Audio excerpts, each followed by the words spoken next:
The Lord be with you. And with your spirit. A reading from the Holy Gospel according to Luke. Glory to you, O Lord. Each year, Jesus' parents went to Jerusalem for the feast of Passover, and when he was 12 years old, they went up according to festival custom. After they had completed its days, as they were returning, the boy Jesus remained behind in Jerusalem, but his parents did not know it. Thinking that he was in the caravan, they journeyed for a day and looked for him among their relatives and acquaintances, but not finding him, they returned to Jerusalem to look for him. After 3 days, they found him in the temple, sitting in the midst of the teachers, listening to them and asking them questions. And all who heard him were astounded at his understanding and his answers. When his parents saw him, they were astonished, and his mother said to him, "Son, why have you done this to us? Your father and I have been looking for you with great anxiety." And he said to them, "Why were you looking for me? Did you not know that I must be in my Father's house?" But they did not understand what he had said to them. He went down with them and came to Nazareth and was obedient to them. And his mother kept all these things in her heart. And Jesus advanced in wisdom and age and favor before God and man. The Gospel of the Lord. Praise to you, Lord Jesus Christ.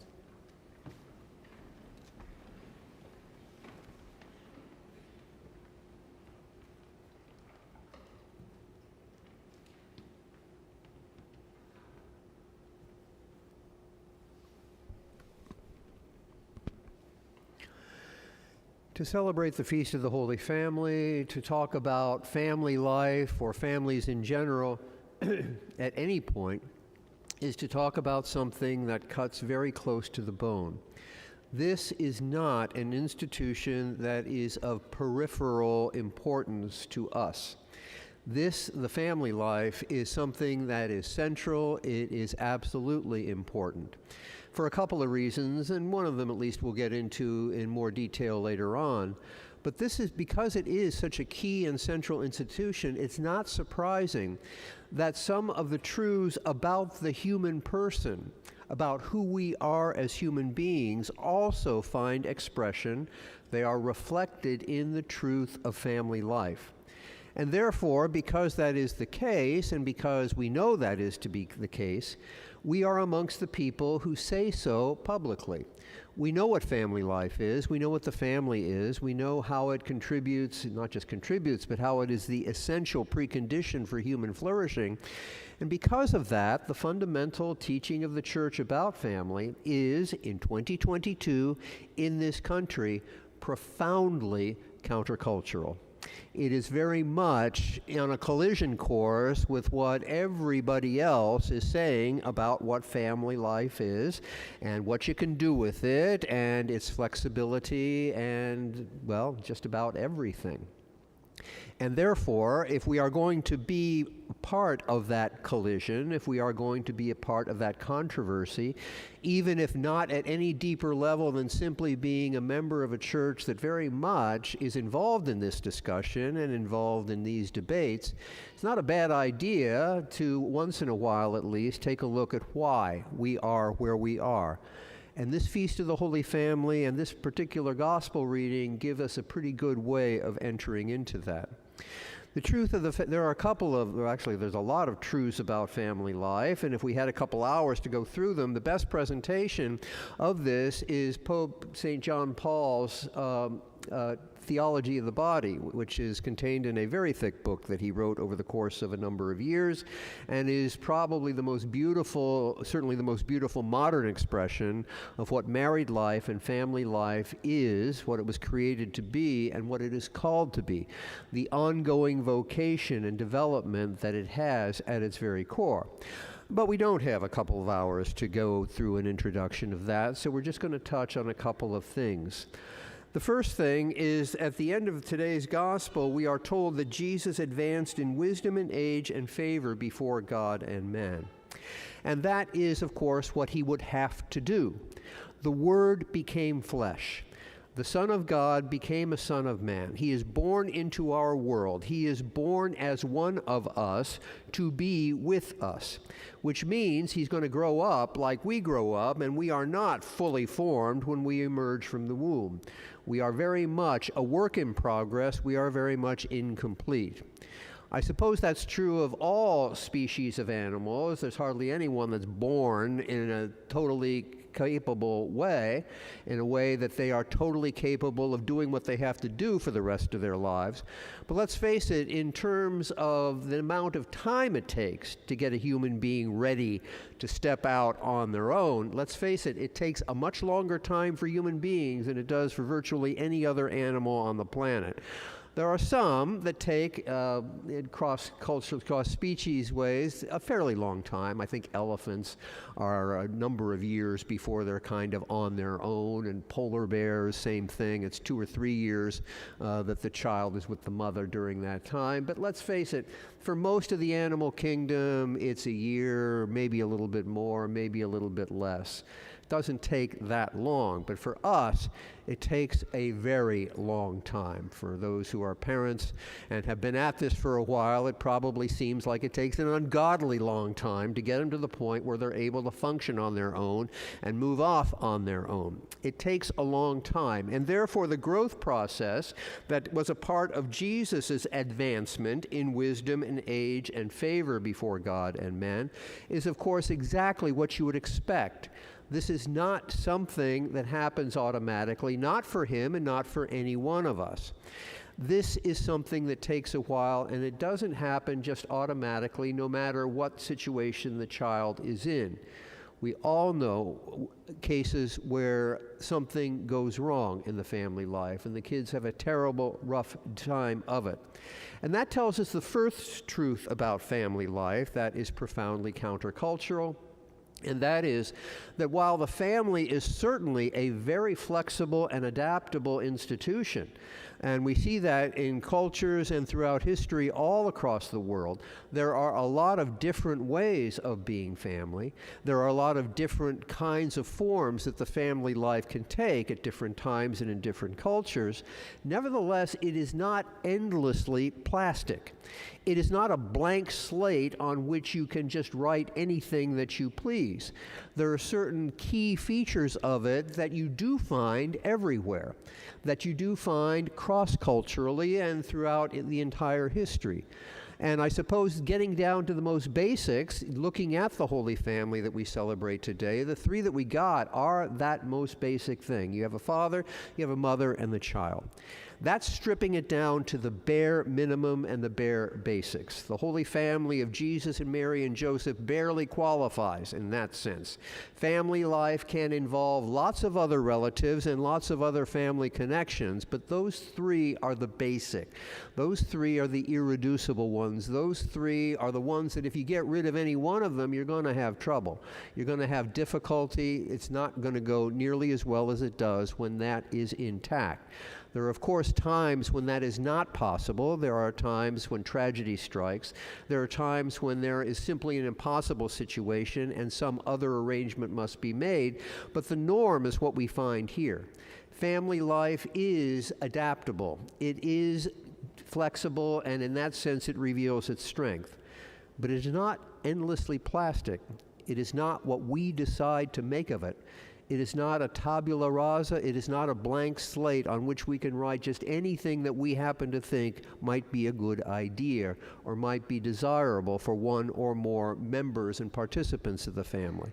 And of course, that is profoundly countercultural. That is a truth that the modern world simply does not hear and does not have the ears for, and just looks down upon anybody who suggests that that might be the case. The second truth about family life that is profoundly countercultural is that this is one of those things, and again, we would almost expect this from the fact that it is so close to the heart of human nature. Family life is one of those things that does not exist for its own sake. You can try and make it that way. you can try and make it so that the family life is the be-all and the end-all of human life. If the husband exists only for the wife and the wife only for the husband, and the two of them exist only for the sake of themselves and the children, a family unit that is self-contained, that is self-generating, and that is in some ways self-perpetuating, as if it is a closed system, as if it is all about itself, as if there is something going on here that is simply involving the members of the family. The fact that that can't be the truth is suggested even at the natural level. After all, the family is the way that we get into the next generation, the way that the parents, in a sense, launch the next generation, even though they will not be able to go as fully and deeply into it as their children and grandchildren were. In that sense, there is, even at the natural level, the suggestion that there is more going on here than meets the eye of just the on-the-ground participants in a particular family life. The family is open to something beyond itself. It is open to an unknown future. It steps forward into that unknown future, tentatively and hesitantly and certainly incompletely, but it does so necessarily. The family unit is not a closed system. It is rather open to the future. And in the context of today's gospel, we see that it is open to much more than that. As is often the case, as St. Thomas Aquinas tells us, grace builds on nature. And the revelation of God takes something that is already up and running, that already proceeds from his good creative hand, and elevates it to a next level, ratchets it up a degree, cranks it up, so that it becomes something bigger than it was before, and much more powerful and much more beautiful than it was before. If the family at the natural level is open to something beyond itself, Jesus makes it very clear in today's gospel what a family founded in the Lord is open to, and that is nothing less than God himself. Jesus is the son of Mary and the foster child of Joseph, and they are functioning as his parents, and he loves them with all of his heart, and yet when the necessary time comes, he leaves them behind, or rather, they left him behind, not knowing exactly what was going on. He had to be about his Father's business, and therefore, at this moment in his very young life, he is in the temple. And he is not focused on them. He is focused on what his mission will be. He is in the house of the Lord, doing the business of the Lord, interacting with the teachers, asking them questions, and showing them in some ways what the truth is. And therefore, we see in this particular gospel reading the truth that family life is fundamentally open to the Lord himself. It is created by him, it exists by his creative work, and it continues by his grace to be a vocation that is much deeper and much higher than anybody would have thought to give it, than anybody would have thought to ask for it. That in fact, in family life, that most basic social institution, that part of human life that cuts closest to us as human beings, there is already the seeds of the kingdom of God. There is already the openness to the presence of God, and therefore the openness to responding to his call, to go beyond oneself, to go beyond the limits of family life, to wherever the Lord will call us in whatever direction it may take. In the first reading, we see Hannah recognizing that in her particular case, it would mean the dedication of her one and only child, the child that she had waited for and hoped for and prayed for so long, giving him up at a very early age to the service of the Lord, so that he could then become the last of the judges and the first of the prophets, an incredibly powerful figure and formative figure in the history of Israel, as anybody can see if you just spend even a little bit of time with the first two books of Samuel. There is where we see what the possibilities are for family life that is open to the possibility of serving the Lord totally and completely. It is there we see where its beauty can open up into a sharing a part of that supernatural adventure, that history that the Lord himself writes so clearly in the scriptures and even now unfolds in our modern age. That here is something that is more powerful than we normally give it credit for. Here is something that is totally and completely open to the presence of God and serving him sometimes in surprising and unexpected ways. And on that score, in that score in family life, there is anything but the dull and the ordinary and the routine. Of course, there is routine. As Flannery O'Connor says, routines are the condition of sanity, and a lot of days in family life are very much like other days in family life. And yet there is always that possibility and always that deeper striving for something more, that openness to a deeper following of the Lord and to going beyond what is normally expected and what is normally asked for. We see the young Jesus doing that, and his parents being somewhat surprised at that, and yet in the end, understanding that on this particular point and this particular day, he was leading and guiding them much more than they were assisting and helping him. Mary treasures all of these things and keeps them in her heart, and it becomes then a source of prayer and meditation for her as she goes more deeply and opens her eyes more fully to the astonishing grace of God that will do even more for us than what we are looking for and what we expect. To celebrate the Feast of the Holy Family and to be reminded how all of our families share in that life and in that vocation is to also recognize the high dignity to which all of us are called. We are a part of that process, and I suppose that is why we are here on this Sunday morning. We understand that this is not an easy road to go. This is not just all comfort and ease and not too much that worries us. This is a hard path. It walks the way of the cross. And if we are going to be faithful to that, then we are going to need strength for the journey. The Eucharist provides us with that, for after all, it is the Lord himself still among us, still in the midst of the temple and still a part of our families, teaching us and drawing us ever forward.